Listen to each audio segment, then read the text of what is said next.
Behind Enemy Line adalah sebuah film yang mengisahkan kejadian di tengah-tengah misi perdamaian perang antara Bosnia dan Serbia yang dilakukan NATO di akhir tahun 95. Chris Burnett dan juga Jeremy Stackhouse yang sedang melakukan misi pengintaian dengan jet tempurnya harus tertembak jatuh dan tersasar di area musuh. Satu-satunya pilihan mereka harus bisa bertahan hidup sampai bantuan datang. Film ini terinspirasi dari pengalaman seorang mantan Kapten Angkatan Udara Amerika Scott O'Grady yang ditembak jatuh di Bosnia pada Juni 95. Seperti biasanya, jauhi keramaian, pasang headsetnya, dengarkan baik-baik, dan ini dia cerita Behind Enemy Line 2001.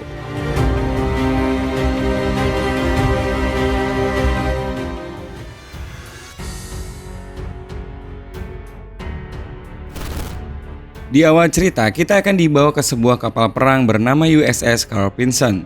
Kapal ini dipimpin oleh Leslie yang saat itu terlihat sedang diberi peringatan oleh Piquet, utusan NATO. Ia memperingati agar Leslie lebih berhati-hati dalam melakukan pengintaian supaya nantinya tidak menjadi kecurigaan bagi Bosnia. Ia juga menegaskan selama gencatan senjata Bosnia-Serbia belum dilangsungkan, pilotnya diharapkan selalu disiplin agar terbang tidak melewati batas. Admiral, I find the press to be an intrusive presence. Di sana, Leslie pun berjanji bahwa dia akan menjalankan tugas tersebut seperti apa yang diperintahkan.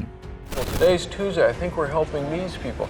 No. Tak lama kemudian, kita akan diperkenalkan dengan seorang pilot navigator bernama Chris yang saat itu acara makannya harus terganggu karena dipanggil oleh Leslie. Rupanya Chris ini telah mengajukan pengunduran diri karena ia merasa sudah bosan melakukan rutinitas yang hanya melakukan penerbangan untuk pengintaian saja. Sedangkan tujuannya bergabung dengan Navy, ia berharap bisa ikut dalam peperangan. Unless we're parked in San Diego Bay, you're at war every time. Leslie di sini sebenarnya sangat menyayangkan dengan tindakannya mau mengundurkan diri, mengingat Chris memang merupakan sosok yang cerdas dan bisa dibilang memiliki karir yang sangat bagus. Akhirnya setelah sedikit berdebat, ia pun memutuskan untuk menahan Chris selama 2 minggu dan nantinya setelah itu Chris diperbolehkan untuk keluar dari Navy. Seperti biasanya, Chris pun beserta staf kembali melakukan misi pengintaian. Namun kali ini mereka mendapati sesuatu yang mencurigakan di zona bebas militer. Tentu saja mereka pun heran, seharusnya zona tersebut sudah bebas dari aktivitas karena sebentar lagi akan diadakan gencatan senjata. Untuk mendapatkan gambaran jelas, mereka pun mulai mengaktifkan kamera pengintai dan langsung menuju ke titik yang dicurigai. Tidak diduga, ternyata di sana didapati beberapa tentara Serbia yang sedang berkumpul. Entah apa yang mereka lakukan di zona itu, namun dengan adanya Chris melintas, mereka mulai panik dan langsung melaporkan hal tersebut pada atasannya. Mereka menganggap kalau jet itu adalah NATO yang melanggar perjanjian dan berusaha memata-matai mereka. Akhirnya, Lokar pun sebagai pemimpin di sana menyuruh para anak buahnya untuk menembak jatuh jet tempur tersebut. Sementara itu, di dalam pesawat, Chris dan juga Stack mulai dikagetkan ketika jet tempur mereka telah terkunci oleh misil. Stack sebagai pilot tentu saja mulai mengerahkan segala kemampuannya untuk menghindari misil tersebut. Dalam suasana menegangkan, Chris pun masih sempat melapor ke pusat komando. Bahkan mereka pun sempat pula menjatuhkan tangki bahan bakar sebagai pengalihan panas untuk misil. Beruntung hal itu membuat satu misil meledak, namun sangat disayangkan satu misil lainnya terus memburu dan berhasil mengenai ekor pesawat sehingga sistem jet tempur mereka rusak. Akhirnya gak ada pilihan lain bagi mereka selain keluar dan menyelamatkan diri. Di USS sendiri, Leslie merasa kaget mendengar laporan yang mengatakan kalau pesawat Chris telah hilang kontak. Setelah diteliti, ternyata Leslie menemukan kalau Chris dan Stack sempat keluar jalur. Pertanyaan pun muncul, kenapa mereka sampai keluar jalur dan masuk zona militer? Namun sayangnya, hal itu tidak bisa terjawab setidaknya untuk saat ini, karena radio bahkan satelit pun tidak bisa menjangkau keberadaan mereka yang saat ini berada di perlembahan. Dalam kebingungan itu, akhirnya mereka pun memutuskan untuk meminta bantuan Admiral Piquet dan juga Donnelly. Sementara itu, di sisi lain, Stack terlihat kurang beruntung karena kakinya terluka dan membuatnya tidak bisa berjalan. Chris yang memang hanya mengalami lecet-lecet saja langsung berusaha membantunya. Mereka yang menyadari berada di zona militer yang mungkin saja sedang dicari-cari, akhirnya Chris memutuskan untuk mencari daerah tinggi agar ia bisa menghubungi kapal USS dan melaporkan sekaligus meminta penjemputan. Saat Chris cukup jauh meninggalkan Stack, tanpa diduga pasukan Serbia mendadak muncul di sana. Stack yang tidak bisa berjalan pun pada akhirnya hanya bisa pasrah saat dirinya telah dikepung dan mulai diinterogasi. Lokar, si pemimpin tentara Serbia ini, lalu menanyakan tentang maksudnya memata-matai serta dengan siapa dia ke sana. Namun Stack hanya mengungkapkan kalau dia hanya seorang diri. Sesudah mendapat keterangan, Lokar pun kemudian menyuruh bawahannya yang bernama Sasa untuk membereskannya. Melihat Stack dieksekusi, Chris pun terkejut dan sontak berteriak. Hal tersebut tentu saja terdengar dan membuatnya ketahuan. Mengetahui ada yang masih selamat, tentara Serbia pun langsung menghujaninya dengan tembakan beruntun. Untung saja dengan segala usahanya, Chris pun berhasil lari dan menghindar. Lontar yang tampak marah langsung mengutus Sasa untuk mencari dan menangkap Chris. Selepas pelariannya, sampailah ia di sebuah bukit. Merasa kondisi sudah aman, ia pun langsung mencoba menghubungi USS. Setelah tersambung, Chris pun langsung menjelaskan semua kejadian yang menimpanya, termasuk memberitahukan lokasi di mana ia berada.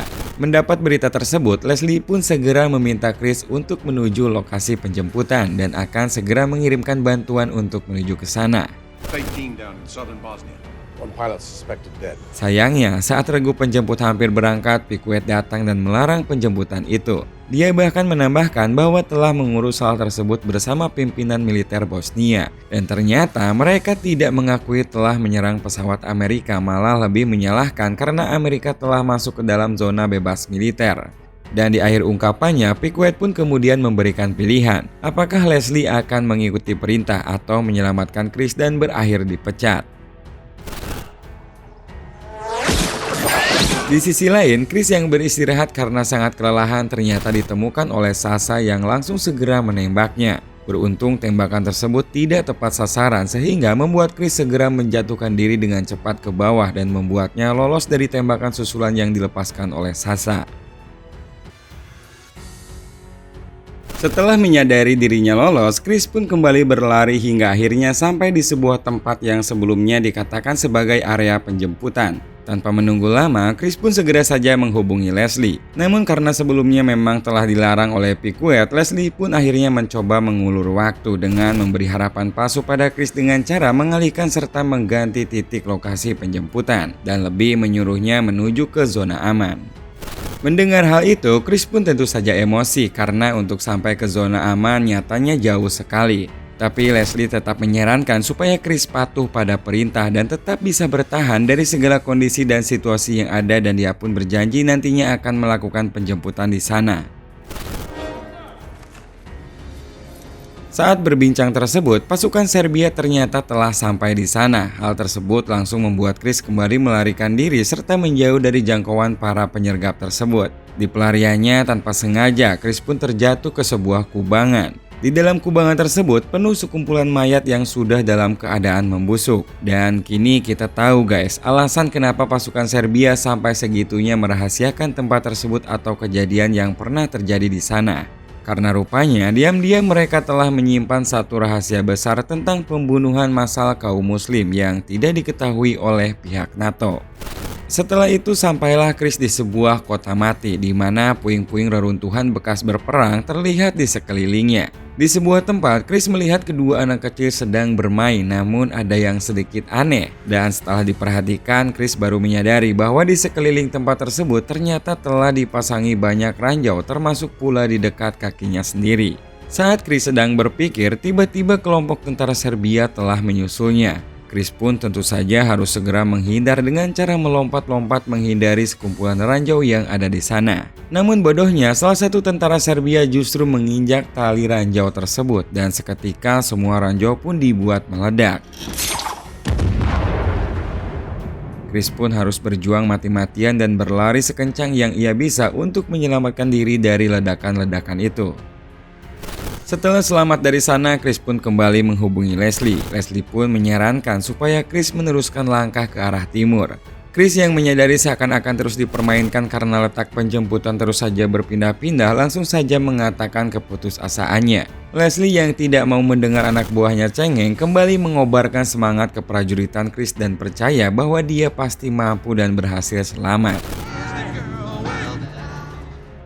Dalam usahanya mencapai zona aman, di perjalanan Chris sempat menghentikan mobil dan mulai ikut dengan mobil itu. Sementara Sasha yang memang menyusul di belakang langsung melaporkan pada anak buahnya kalau Chris kini lari ke arah mereka.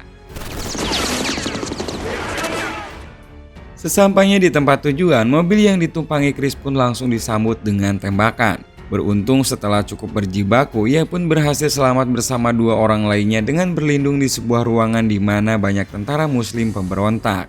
Di sini, Chris pun hampir saja dibunuh karena dituduh telah membom pasukan muslim yang berada di bukit. Namun beruntung salah seorang di sana menjelaskan kalau hal itu adalah ulah lokar, dan Chris juga membenarkan kalau dirinya melihat sekumpulan mayat yang dibuang di Kembangan.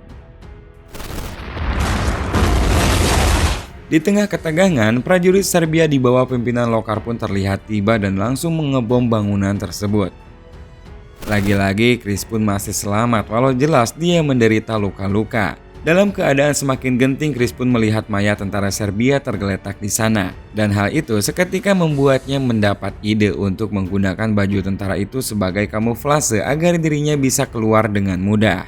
Singkat cerita, tentara Serbia pun terlihat memeriksa puing-puing reruntuhan dan mencari-cari apakah memang ada mayat Chris di sana. Dan benar saja, tak lama setelahnya mereka pun melihat sesosok mayat pria berseragam pilot Amerika tergeletak mati. Lokar pun langsung melihatnya, namun Sasha dengan cerdik menyangkal bahwa itu bukan mayat Chris, karena ada tanda yang sama dengan tanda yang berada di tangannya. Lokar pun semakin emosi merasa kalau dirinya telah ditipu, sedangkan Chris santai saja melintas di hadapannya seolah tanpa dosa.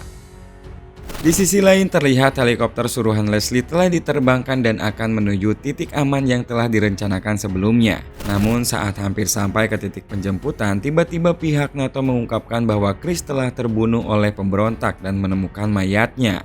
Hal tersebut tentunya secara otomatis membuat regu penjemput NATO memilih kembali pulang ke pangkalan. Chris sendiri yang saat itu hampir sampai ke zona aman lagi-lagi harus kecewa saat melihat regu penjemput kembali pulang. Dengan jengkelnya, Chris pun berteriak-teriak memanggil dan menembakkan senjatanya. Namun pesawat NATO tidak mendengar dan tetap berputar arah. Di kapal sendiri, Leslie dan anak buahnya sangat emosi mengetahui terbunuhnya Chris. Mereka merasa sangat menyesal karena tidak sempat menyelamatkannya. Di tengah keputusasaan, Chris pun melihat patung di mana hal itu mengingatkannya pada kejadian saat dirinya jatuh dari pesawat. Chris pun teringat akan hasil rekaman kuburan massal yang ia rekam sesaat sebelum terjatuh dan sekaligus berniat mengambil rekaman itu untuk membongkar semua tindakan Lokar. Sementara Sasha yang mencarinya akhirnya menyadari keberadaan Chris setelah mendapatkan petunjuk dari bekas peluru yang sempat tadi Chris tembakan. Tidak lama kemudian Chris pun sampai di sana dan buru-buru langsung membetulkan radio agar sinyal dapat kembali terdeteksi oleh kapal, sekaligus bisa memberikan tanda kalau dirinya masih menunggu penjemputan. Sementara di kapal sendiri yang menyadari penjemputan telah gagal dan Chris sudah dianggap mati, Leslie pun berencana akan segera pulang bersama kapal induk perangnya tersebut. Saat itulah mereka mendapat sinyal yang dikirim oleh Chris. Tom pun meminta Leslie untuk segera menghubungi NATO, namun Leslie pun memilih melakukan penjemputan sendiri dengan mempertaruhkan jabatan miliknya demi menyelamatkan nyawa anak buahnya. Chris yang sedang berusaha mengambil hasil rekaman tiba-tiba dikejutkan dengan suara ledakan bom yang meledak tidak jauh dari sana. Mendengar hal itu dan merasa kalau musuh semakin mendekat, ia pun langsung mempercepat tindakan yang dilakukannya. Saat dirinya akan menembak, ia pun mendengar kalau ada regu penyelamat yang akan datang sehingga hal itu memaksanya untuk mengendap-endap agar lebih dekat. Ketika mendekat, ternyata itu hanya kaos tangan saja. Sasha pun kesal bukan main dan saat itulah Chris pun seketika muncul dari dasar salju dan mengarahkan tembakannya sampai ia tersungkur. Baru juga melumpuhkan Sasha, tiba-tiba tentara Serbia beserta Lokar muncul di sana dan langsung menghujani Chris dengan tembakan. Saat keadaan semakin terpojok, tiba-tiba muncullah tentara penyelamat tepat di hadapan Chris dan mulai menembaki pasukan Serbia yang berada di sana. Peperangan pun terjadi, namun Chris yang menyadari rekaman miliknya belum terambil, ia pun akhirnya memilih kembali dan harus berjibaku di bawah guyuran peluru yang ditembakkan oleh kedua belah pihak. Dengan sangat giginya, Chris pun terus berjuang sekuat tenaga mengambil bukti satu-satunya untuk diperlihatkan pada dunia. Dengan segala usahanya, akhirnya Chris pun berhasil masuk ke dalam helikopter. Dan di akhir cerita, Chris pun kembali pulang dengan disambut senyum dan ucapan bangga akan keberhasilannya. Setelah itu ia pun masih tetap berada di Na'vi dan melanjutkan misi-misi selanjutnya. Sementara Leslie dicopot dari jabatannya dan memilih pensiun dengan berbekal rasa bangga dan juga penghargaan dari bawahannya yang pernah diasuhnya. Dan Lockhart sendiri akhirnya dihukum atas semua kejahatan dan juga pembantaian yang pernah dilakukannya.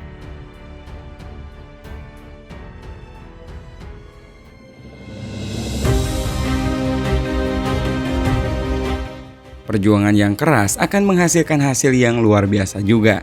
Jangan menyerah terhadap takdir dan juga keadaan walau dalam kondisi paling sulit sekalipun. Dan ingatlah, akan selalu ada kebahagiaan di balik setiap kesulitan. Terima kasih guys, semoga kalian suka dengan cerita kali ini dan jangan lupa tonton juga video-video 7 menit lainnya.